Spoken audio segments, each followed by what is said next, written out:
services. And my team help prospects who are looking for services that will help them to streamline their RFP and RFI response process. But on a personal level, I'm a proud queer person in the technology sales, and I also actively participate in the LGBTQ plus tech community.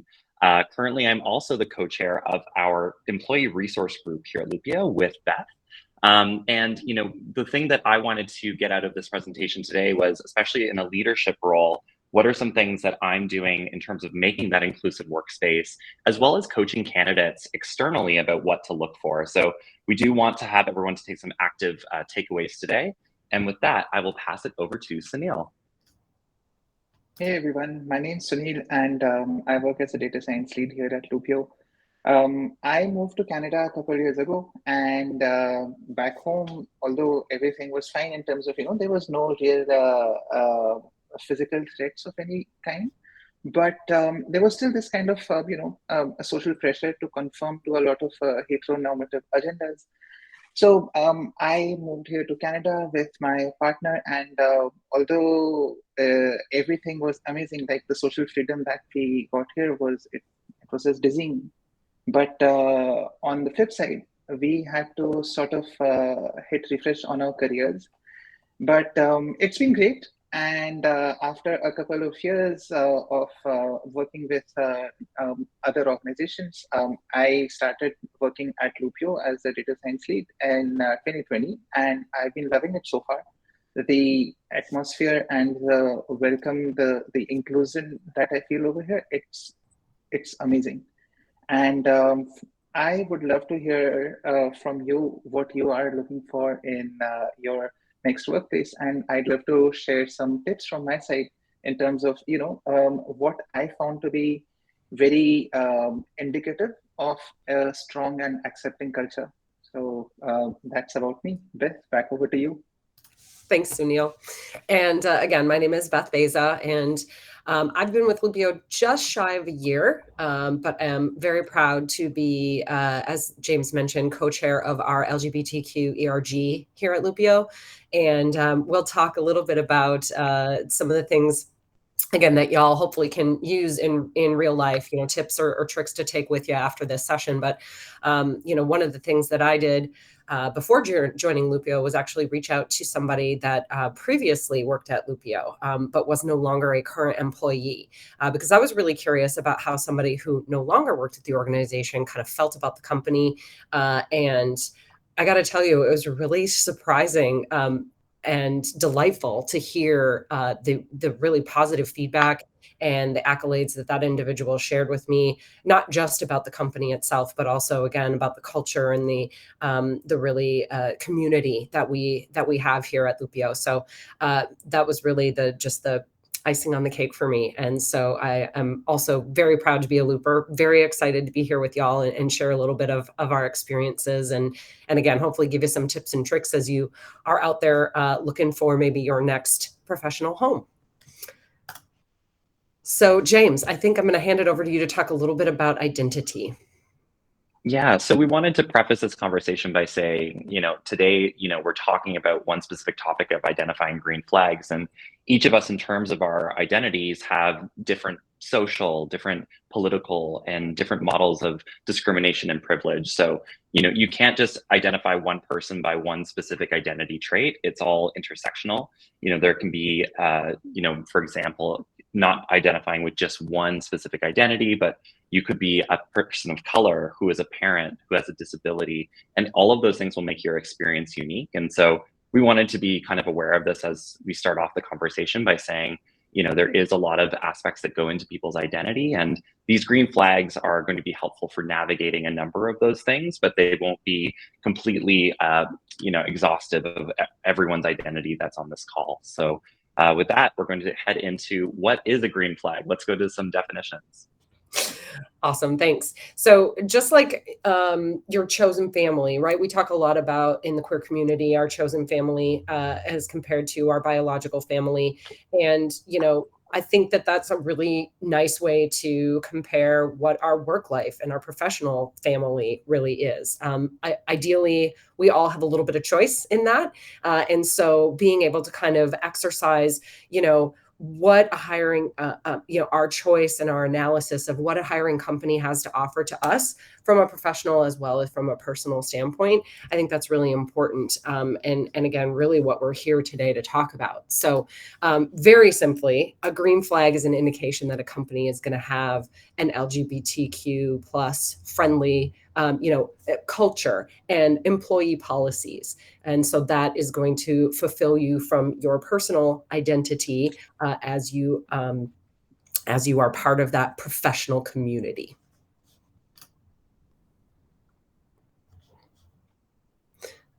And so, Suneil, I think you're going to start us off with a little bit of, kind of what kind of research that folks on the line can do to really kind of identify what some of those green flags might be.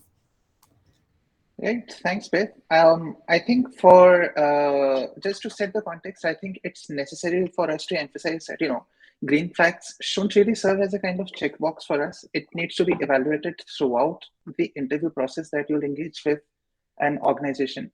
It is not just them that's going to be interviewing candidates. It's also the candidates themselves evaluating the type of organization that they want to be working in for the next an unknown number of years. We might end up with a very long tenure at an organization, and we should want to ensure that the type of place that we are working with, the type of people that we're working with, is something that we are very comfortable with.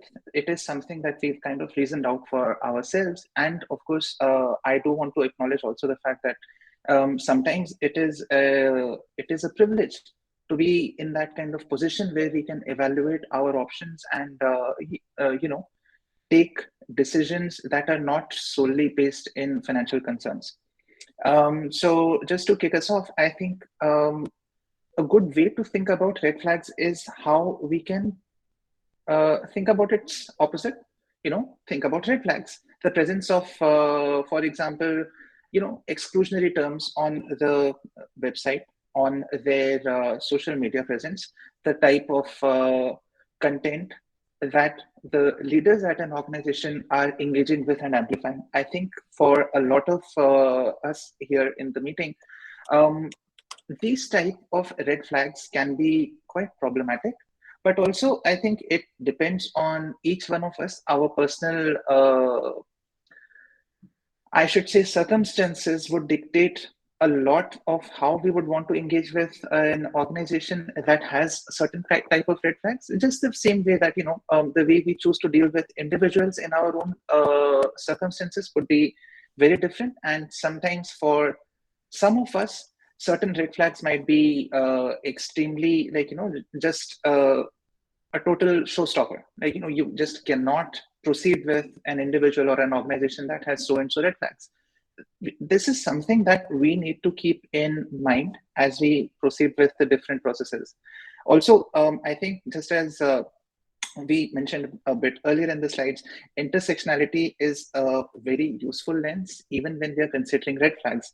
And what do I mean by that? I mean to say that if we see sometimes that an organization is taking some type of proactive steps in highlighting their own inclusion agendas, I think it can be considered to be evidence for the fact that even for queer identities, it's very likely to be a welcoming space. Of course, we need to do our own research, but we should probably be on the lookout for checking out the different types of green flags, the different type of inclusion that an organization wants to advertise in their external facing communication. Of course, identifying green flags is just one step of the process, and we must confirm the information that we see online with the lived experiences of the individuals who work there. And I think, James, you will walk us through some more of that. Yeah, so I think with most job seekers, the easiest way to start doing this is to look at the company website and doing a little bit of research after you found that job posting through whatever avenue that might be, through LinkedIn or through a reference. So some things that you can look at is definitely checking out the company's About Us page. For some companies, it's actually where they're headquartered that might give you a starting indication. Are they, for example, in a very conservative state in the US versus having a headquarters in New York or Toronto. That could give you an indication. Look for mentions of their diversity, equity, and inclusion initiatives, as well as if the company has launched any employee resource groups to support their employees. You can look for inclusive language as well. And inclusive language can be looking at things like gendered language, for example. I'm going to drop a link in the chat. And this is something that actually Beth and I learned yesterday in a panel that we were at. And this decoder allows you to put in either, if you're on the HR side of things, your own job posting that you're posting on your company's website, or if you're a job seeker looking at the job posting, and it will show you how much of the language in that job posting is gendered. So the ideal is obviously having non-gendered language associated as much as possible so that it can be a truly inclusive posting. And so, one way that we do that at Loopio is using tools like this to make sure that we are trying to hit the mark as close as possible. Then going into the career section, learning a little bit more about the employee experience and what type of employees are they showcasing. A lot of this can be selective based on, how many people are they including and kind of what's the spectrum of diversity that you're seeing across the career section, especially when it comes to higher management. Are you seeing a diversity of voices, in that initial view of the website? And again, this is kind of the most easiest thing that you can do in checking out that area. And finally, looking at sponsored events or community resources. And we'll talk a little bit about how to look at other areas outside the company website next as well. So I'll pass this over to Suneil. Yeah, I think what I'd like to talk about over here is something that we often can end up ignoring. We need to ask the questions during the interview process. Sometimes we might feel that it may be a bit rude to ask certain very pointed questions during the interview process, but I think we have that kind of time, and it is something that our jobs are going to be the place where we spend a majority of our waking hours sometimes. So might as well get all the questions that we can cleared up that can be cleared up right during the interview process. There would be multiple stages. There would be discussions that you would have with the talent sourcer. There would be discussions that you would have later in the process with the different levels of folks in the people operations team. You would be talking to your potential colleagues, your bosses, and maybe some adjacent teams as well.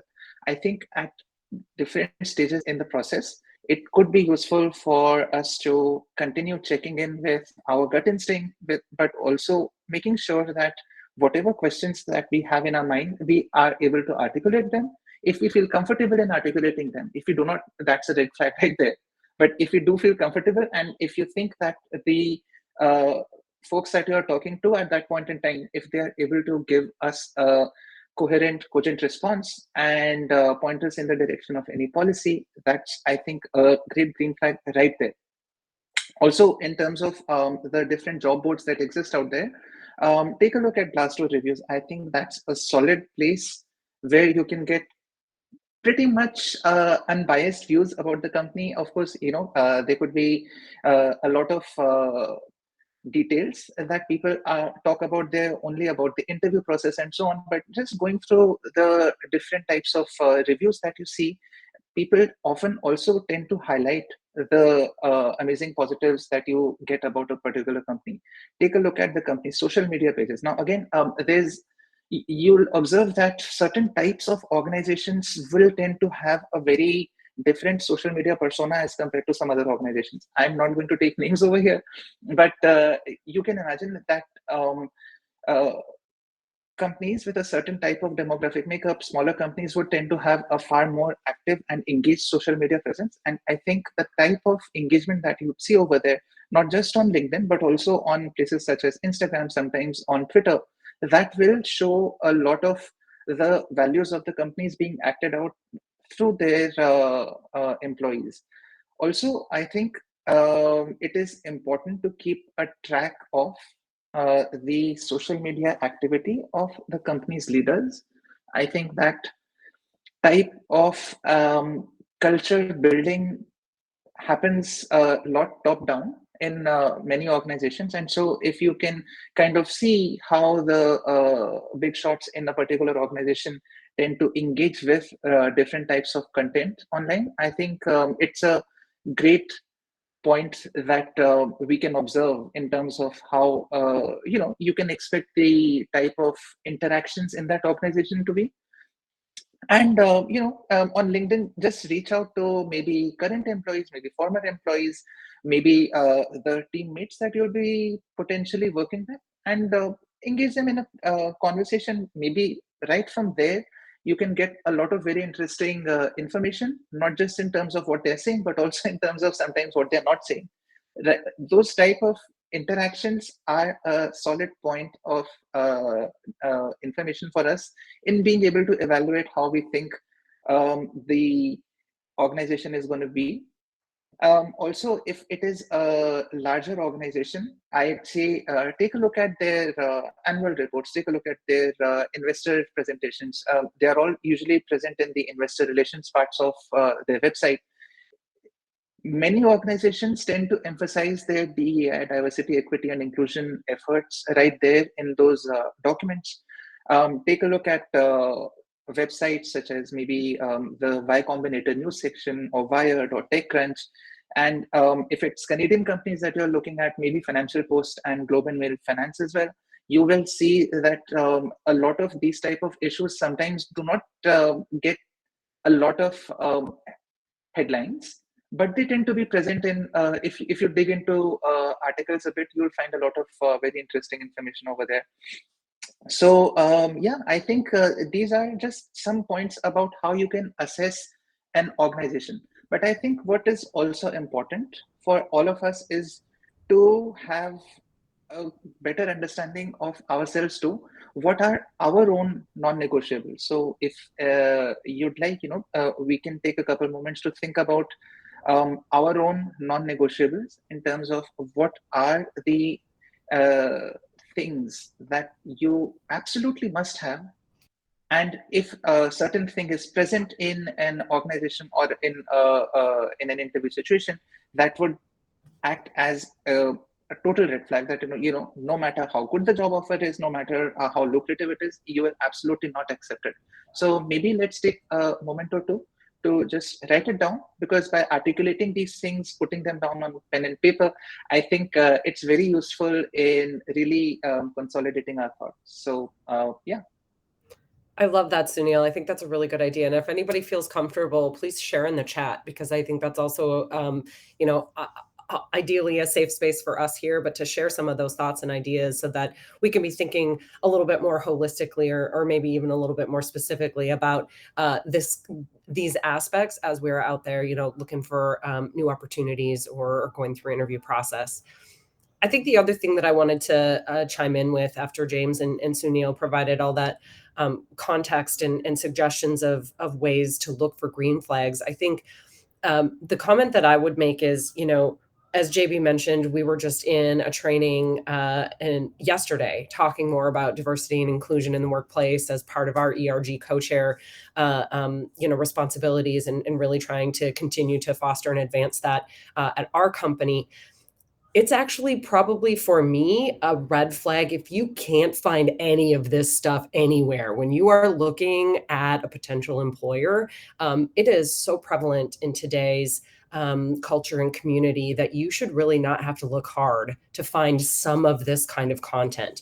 If you are not finding anything that is indicating that there are, employee resource groups, or there is an initiative around diversity and inclusivity at that particular workplace, like, to me, that's a big red flag that they're not talking about what they're doing today.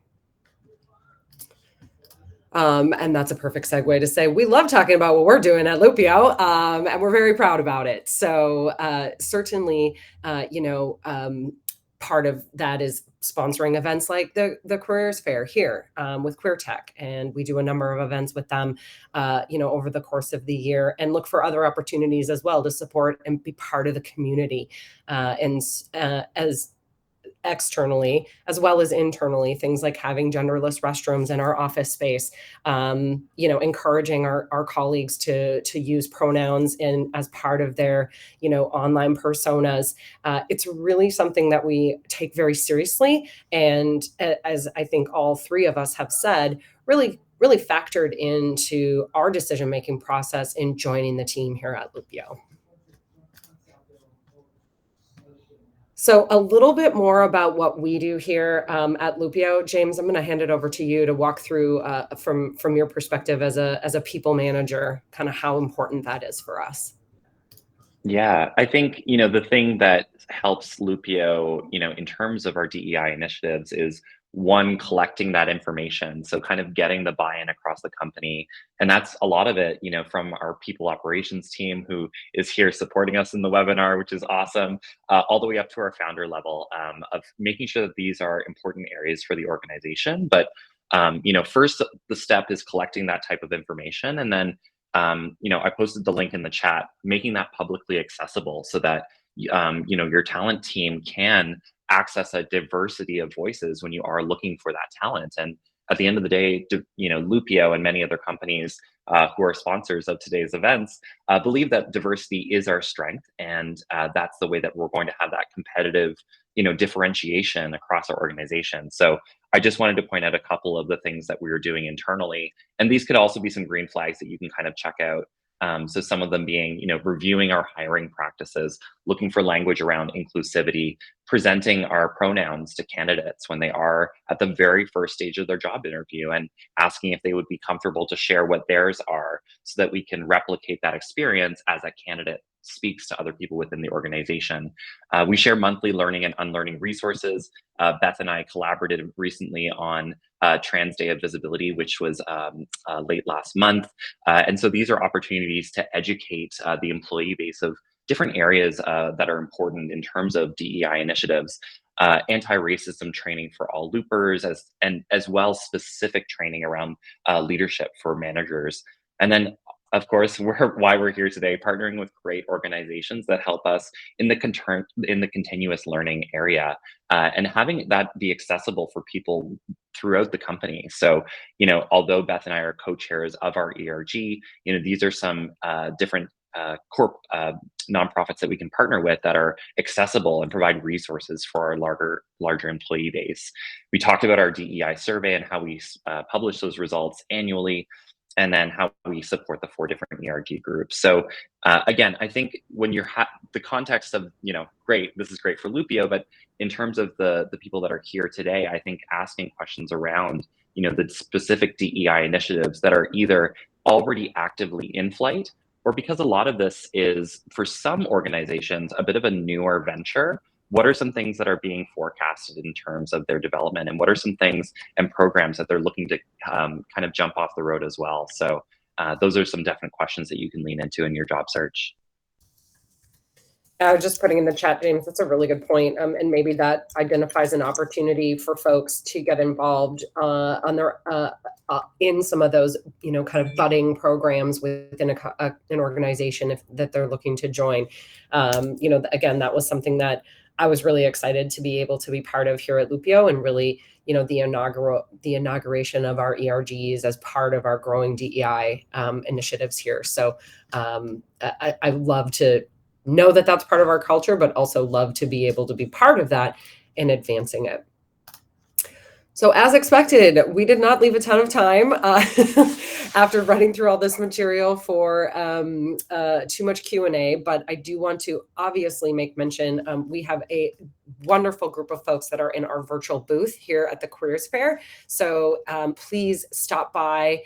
We are definitely interested to speak to all of y'all. And we have a number of open positions in technology, in customer-facing roles, in really across a number of different departments. So very excited to be talking about those and have an awesome group of loopers here to answer any questions that you might have. And again, myself, James and Suneil. We're really grateful to have spent a little bit of time, hopefully shared a little bit of valuable information with you, and maybe just got your wheels turning or sharpened the pencil a little bit on how you can really look to join a company that's going to make you feel not only successful from a professional perspective, but also, really truly allow you to be your authentic self and feel good from a personal perspective as well. So that is our time, but I know Andy was so great. He gave us a hot couple of minutes past the half hour. So if there are any questions or any comments from the audience, we've got a couple of minutes. Love to hear from you. Love to hear you share either off mute or in the chat before we wrap and let everybody get to their next session.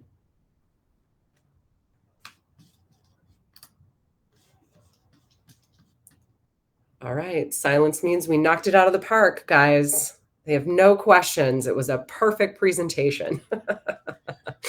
Yeah, jokes aside, we also discussed sharing, not necessarily these slides, but maybe condensing into just like a little cheat sheet of some of the things that we talked about, right? In case those were new ideas for some of the folks on the line. Again, looking at the careers page or looking at the About Us page, but, in deeper, that's a good question.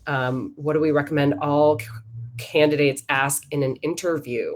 And sharing some of that content from the presentation might lead to that. But, again, I think it's a little personal, but for me, something that I might ask, because I'm a very direct person, I would ask, what is your DEI initiative here at, company XYZ? Or what are your, what ERGs do you have to offer that I can be part of, that I might identify with? So I would suggest personally being very direct and asking those kinds of questions. James, Suneil, would you have any suggestions on that one? No suggestion directly, but I think I saw some Hugo in the chat. Maybe raise his hand. I'm sorry if I misunderstood that. But Hugo, was it a question you wanted to ask, or was it a? No, I just wanted to compliment what I mentioned in the chat. I was gonna add that you can also look for changing these green flags that you guys pointed out. When they start changing inside a company, it's a bad sign for you as a person, as a queer person on there. So these kinds of initiatives, they are very good for the long term D&I initiatives, because when you have queer people in positions of supervision and stuff like that, you prevent shifts, larger trends to take over the company and ending up attacking the queer people that are already there. So yeah, I just wanted to add that because it relates to my personal experience. Yeah, and I think culture is something that can continuously change within an organization as well. I've gone through companies that have gone through mergers and acquisitions, and sometimes that's a smaller company getting brought into a larger organization's culture. So these are, I think, flags that you not only are looking at maybe through an interview lens, but also, throughout your career with these organizations. Are you testing kind of those things? And sometimes organizations will be receptive to feedback and suggestions, and sometimes they won't be, unfortunately. So I think that's an excellent point of keeping an eye on what those flags are, and doing that analysis and renewal as things change within your career. And something I'd like to add, I think maybe sometimes it's very important to have some sort of emphasis on the green flags. But again, at times, depending on our own circumstances, I think it could also be important to be on the lookout for the red flags and see if those are present and if that is a point of concern for us. Maybe sometimes just the fact that there is no red flag present there, maybe, for some of us, that may be enough. And, we can proceed with that kind of understanding sometimes. So I think it is very important to be kind of honest with ourselves and have that kind of self assessment, so to speak, of what are the things that are really important for us, what are our non-negotiables. As long as we have that before we join a company, if we've kind of understood that to some extent, I think it will be very useful going forward.